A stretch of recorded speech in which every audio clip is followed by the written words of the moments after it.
ಕಷ್ಟ ಅಂತ ಬಂದಾಗ ಬೇರೆಯವರ ಬಳಿ ಸಾಲ ಪಡೆಯುವುದು ವಾಡಿಕೆ. ತೆಗೆದುಕೊಂಡ ಸಾಲವನ್ನ ಹಾಗೆ ರಿಟರ್ನ್ ಕೊಡೋದು ಕೂಡ ವಾಡಿಕೆ. ಅದೆಷ್ಟೋ ಕಡೆ ಈ ಒಂದು ಸಾಲವನ್ನ ತೆಗೆದುಕೊಂಡ ನಂತರ ರಿಟರ್ನ್ ಕೊಡ್ಲಿಕ್ಕೆ ಸಾಧ್ಯವಾಗೋದಿಲ್ಲ. ಅಂತಹ ಸಮಯದಲ್ಲಿ ಮೈಕ್ರೋ ಫೈನಾನ್ಸ್ಗಳಾಗಿರ್ಬೋದು ಅಥವಾ ಸಾಲ ಕೊಟ್ಟವರಾಗಿರ್ಬೋದು, ಸಾಲ ತೆಗೆದುಕೊಂಡವರ ಮನೆಯ ಬಳಿ ಹೋಗಿ ಗಲಾಟೆ ಮಾಡುವುದು ಅಥವಾ ಧಮಕಿ ಹಾಕುವುದು ಅಥವಾ ಹೊಡೆಯುವುದು ಬಡಿಯುವುದು ಮಾಡಿದಲ್ಲಿ ಅಪರಾಧ, ಅವರನ್ನ ಶಿಕ್ಷೆಗೆ ಒಳಪಡಿಸಲಾಗುತ್ತದೆ ಎಂದು ಇತ್ತೀಚಿನ ದಿನಮಾನಗಳಲ್ಲಿ ಕಾನೂನು ಜಾರಿಗೆ ಬಂದಿದೆ. ಆದ್ರೆ ಇಲ್ಲಿ ಮುಂದುವರಿದ ಭಾಗವಾಗಿ ಆಂಧ್ರದ ಚಿತ್ತೂರಿನಲ್ಲಿ ಒಬ್ಬ ಮಹಿಳೆ ಒಬ್ಬ ಪರಪುರುಷನ ಬಳಿ 80,000 ರೂಗಳನ್ನ ಸಾಲವಾಗಿ ಪಡೆದಿರುತ್ತಾಳೆ. ಆ ಸಾಲವನ್ನ ರಿಟರ್ನ್ ಕೊಡ್ಲಿಕ್ಕೆ ಸಾಧ್ಯವಾಗದ ಕಾರಣ ಆ ಪುರುಷನ ಹೆಂಡತಿ ಆಕೆಯನ್ನ ಮರಕ್ಕೆ ಕಟ್ಟಿ ಹಾಕಿ ಥಳಿಸಿರುವಂತಹ ದೃಶ್ಯ ಈಗ ಬೆಳಕಿಗೆ ಬಂದಿದೆ.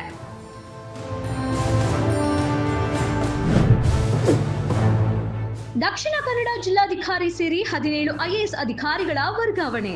5 ಜಿಲ್ಲೆಗೆ ಹೊಸ ಡಿಸಿ ನೇಮಿಸಿ ಸರ್ಕಾರ ಆದೇಶ ಹೊರಡಿಸಿದೆ. ದಕ್ಷಿಣ ಕನ್ನಡ, ಹಾಸನ, ಕೊಪ್ಪಳ, ಉಡುಪಿ ಹಾಗೂ ಬಾಗಲಕೋಟೆಯ ಜಿಲ್ಲಾಧಿಕಾರಿಗಳು ಹಾಗೂ ಕೆಲವೆಡೆ ಜಿಲ್ಲಾ ಪಂಚಾಯಿತಿ ಸಿಇಒಗಳನ್ನ ವರ್ಗಾವಣೆ ಮಾಡಿ ಸರ್ಕಾರ ಆದೇಶ ಮಾಡಿದೆ.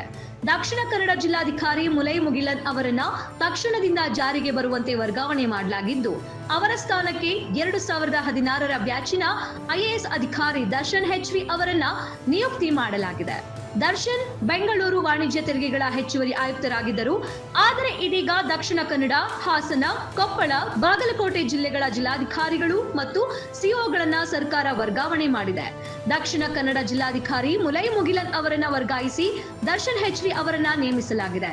ಹಾಸನ ಜಿಲ್ಲಾಧಿಕಾರಿಯಾಗಿ ಲತಾ ಕುಮಾರಿ KS ನೇಮಕಗೊಂಡಿದ್ದಾರೆ. ಬಾಗಲಕೋಟೆ ಜಿಲ್ಲಾಧಿಕಾರಿಯಾಗಿ ಸಂಗಪ್ಪ ನೇಮಕವಾಗಿದ್ದಾರೆ. ಕೊಪ್ಪಳ ಡಿಸಿಯಾಗಿ ಸುರೇಶ್ ಹಿಟ್ನಾಳ್ ಮತ್ತು ಸಿಒ ಆಗಿ ವರ್ಣಿತಾ ನೇಗಿ ನೇಮಕವಾಗಿದ್ದಾರೆ.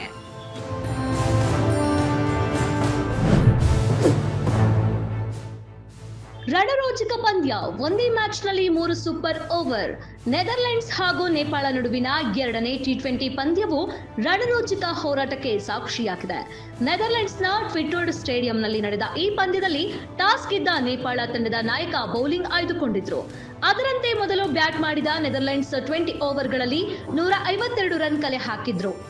ಈ ಗುರಿಯನ್ನು ಬೆನ್ನತ್ತಿದ ನೇಪಾಳ ಕೂಡ 20 ಓವರ್ಗಳಲ್ಲಿ 152 ರನ್ ಗಳಿಸಿ ಪಂದ್ಯವನ್ನ ಟೈ ಮಾಡಿಕೊಂಡಿದೆ.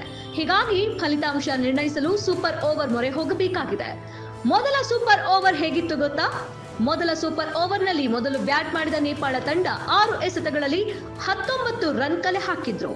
20 ರನ್ಗಳ ಗುರಿ ಪಡೆದ ನೆದರ್ಲೆಂಡ್ಸ್ 6 ಎಸೆತಗಳಲ್ಲಿ 19 ರನ್ ಬಾರಿಸಿ ಸೂಪರ್ ಓವರ್ ಅನ್ನ ಟೈ ಮಾಡಿಕೊಂಡ್ರು. ಹೀಗಾಗಿ ಫಲಿತಾಂಶ ನಿರ್ಣಯಕ್ಕಾಗಿ 2ನೇ ಸೂಪರ್ ಓವರ್ ಆಡಿಸಲಾಯಿತು.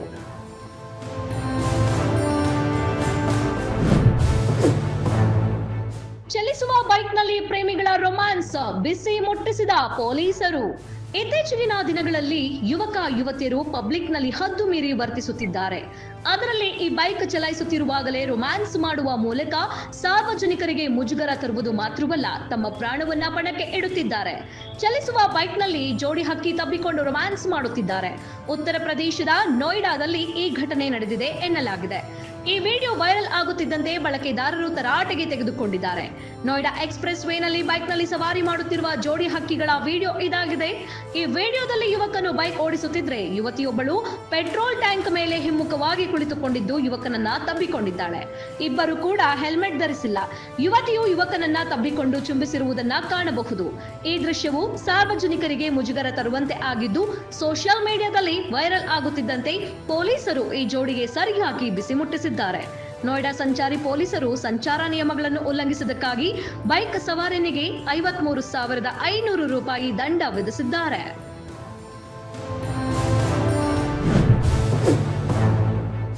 ಕೇವಲ 25 ಲಕ್ಷ ರು ಗಳಿಸಿದ ಥಗ್ ಲೈಫ್. ಕರ್ನಾಟಕದಲ್ಲಿ ಚಿತ್ರ ರಿಲೀಸ್ ಆದ್ರೆ ಮತ್ತಷ್ಟು ನಷ್ಟ. ಕಮಲ್ ಹಾಸನ್ ಅವರು ತಮ್ಮ ಥಗ್ ಲೈಫ್ ಚಿತ್ರವನ್ನ ಕರ್ನಾಟಕದಲ್ಲಿ ಬಿಡುಗಡೆ ಮಾಡಲು ಹಠ ಹಿಡಿದಿದ್ದಾರೆ. ಸುಪ್ರೀಂ ಕೋರ್ಟ್ ಚಿತ್ರದ ಬಿಡುಗಡೆಗೆ ಅನುಮತಿ ನೀಡಿದೆ. ಆದ್ರೆ ಕಳಪೆ ಬಾಕ್ಸ್ ಆಫೀಸ್ ಗಳಿಕೆಯಿಂದಾಗಿ ವಿತರಕರು ಮುಂದೆ ಬರುವುದು ಅನುಮಾನ. ವೆಂಕಟೇಶ್ ಚಿತ್ರದ ವಿತರಣೆಯಿಂದ ಹಿಂದೆ ಸರಿದಿದ್ದಾರೆ. ಥಗ್ ಲೈಫ್ ಚಿತ್ರವನ್ನ ಕರ್ನಾಟಕದಲ್ಲಿ ರಿಲೀಸ್ ಮಾಡಲೇಬೇಕು ಎಂಬ ಹಠವನ್ನ ಕಮಲ್ ಹಾಸನ್ ಹೊತ್ತಿದ್ದಾರೆ. ಈ ಕಾರಣದಿಂದಲೇ ಸಿನಿಮಾ ರಿಲೀಸ್ ಮಾಡಲು ಶತಾಯಗತಾಯ ಪ್ರಯತ್ನ ಮಾಡ್ತಿದ್ದಾರೆ. ಈಗ ಸುಪ್ರೀಂ ಕೋರ್ಟ್ ನಿಂದ ಥಗ್ ಲೈಫ್ ಸಿನಿಮಾ ರಿಲೀಸ್ ಮಾಡಲು ಗ್ರೀನ್ ಸಿಗ್ನಲ್ ಸಿಕ್ಕಿದೆ. ಆದ್ರೆ ಹಂಚಿಕೆ ಮಾಡಲು ಯಾರೊಬ್ಬರು ಮುಂದಾಗುವುದು ಅನುಮಾನ ಎಂದು ಹೇಳಲಾಗುತ್ತಿದೆ. ಇದಕ್ಕೆ ಕಾರಣ ಆಗಿದ್ದು ಸಿನಿಮಾ ಪರ್ಫಾರ್ಮೆನ್ಸ್. ಥಗ್ ಲೈಫ್ ಸಿನಿಮಾದ ಗಳಿಕೆ ಹೀನಾಯ ಸ್ಥಿತಿಯಲ್ಲಿದೆ. ಈ ಚಿತ್ರ ಮಂಗಳವಾರ ಕೇವಲ 25 ಲಕ್ಷ ರೂಪಾಯಿ ಕಲೆಕ್ಷನ್ ಮಾಡಿದೆ. ಸಿನಿಮಾದ ಒಟ್ಟು ಗಳಿಕೆ ಇನ್ನು 47 ಕೋಟಿ ರೂಪಾಯಿಯಲ್ಲಿದೆ. ಈ ಸಿನಿಮಾ ಕರ್ನಾಟಕದಲ್ಲಿ ರಿಲೀಸ್ ಆದ್ರೂ ಕೂಡ ಜನರು ಚಿತ್ರವನ್ನ ಇಷ್ಟಪಡೋದು ಅನುಮಾನ ಎಂದೇ ಹೇಳಲಾಗ್ತಿದೆ. ಹೀಗಾಗಿ ತಂಡಕ್ಕೆ ಮತ್ತೊಂದಷ್ಟು ನಷ್ಟವೇ ಉಂಟಾಗಲಿದೆ.